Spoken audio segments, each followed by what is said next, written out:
I'm a teacher and that I don't have a brain on the weekend is that I forgot 2 hours.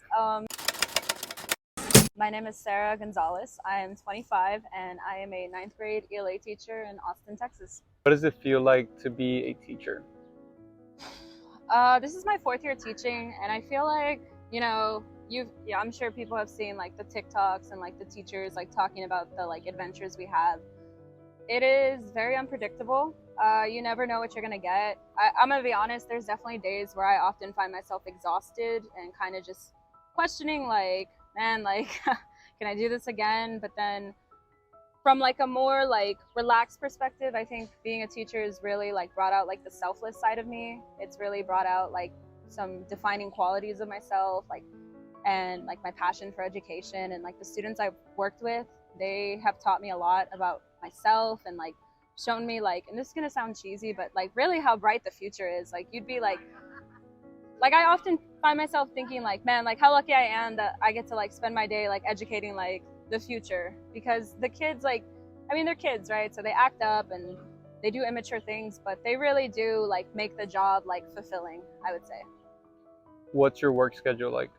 My work schedule is I wake up at 6:30, and because I'm not a morning person, I get out of bed at 7, and then I leave my apartment at 7:45. I get to work at 8:15, and the school day begins at 8:30, and then we end at 4:30. If you were to rate your job 1 to 10, 1 being boring, 10 being fun, what would it be? I would say it's like a solid 7. The work is a little tedious because I teach 3 periods of like reading and then 3 periods of composition. So like it's like the same content every day. But the kids, like, like each class is different. Each class has like its own personality, its own working style, and you really never know what you're gonna get from those students, or even from just things that would only happen in a school. And I feel like that's what makes it like exciting and like also fulfilling, is like stuff like that. If you were to rate your job 1 to 10, 1 being stressful, 10 being relaxing, what would you rate it? Number 1, BB, being a teacher is not for the weak. I definitely have like a different appreciation for my teachers now, being one, because to like show up every day, and I'll get like a little honest, like I think for me, like it's not even like showing up because like the job itself is stressful, but like, like teachers are people too, and we have things happen in our personal life. So like having to show up when like you're going through something really takes like a lot of strength and like a lot of like energy. And I feel like days where I've had like personal stuff going on, like going to work and having to show up for like 150 plus kids, along with managing like admin stuff and like grades, like that's really what has made it stressful. Is like you gotta like show up every day, otherwise those kids don't get your best self, and that's not fair to them.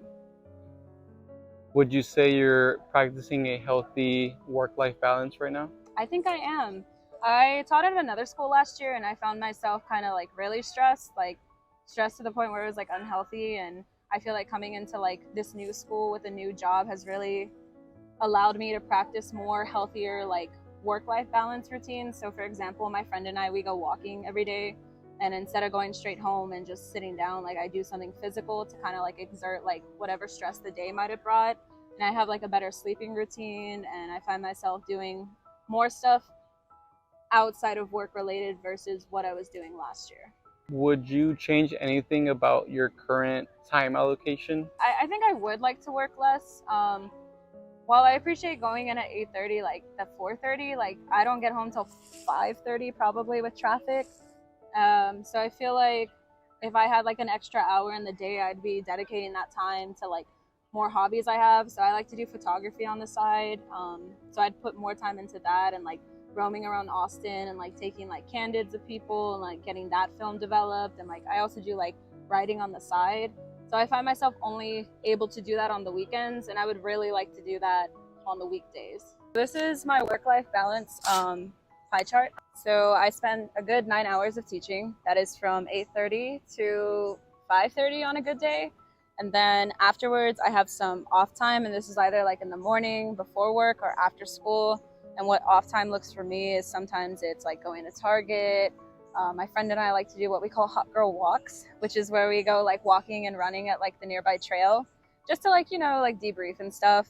Or this could be like finding like, I don't know, I like to window shop a lot. So other than Target, I find myself at like local Austin stores like Waterloo or Austin gift shops or down SoCo. And then 7 hours, I try to always dedicate 7 hours of sleeping because teaching takes a lot out of you.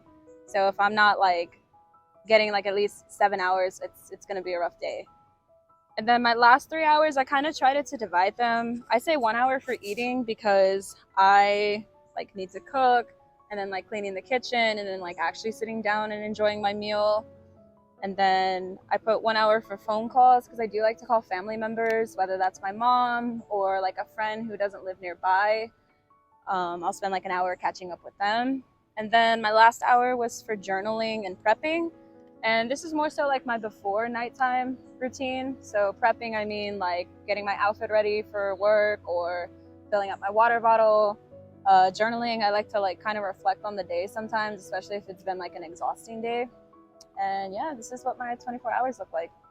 So proof that I'm a teacher and that I don't have a brain on the weekend is that I forgot 2 hours. So I just, added a little square, and I put a question mark in this box, kind of like the Mario game when you see like the square with the question mark. You never know what you're gonna get, because I'm pretty sure there's 2 hours every day where it's miscellaneous, it's spontaneous.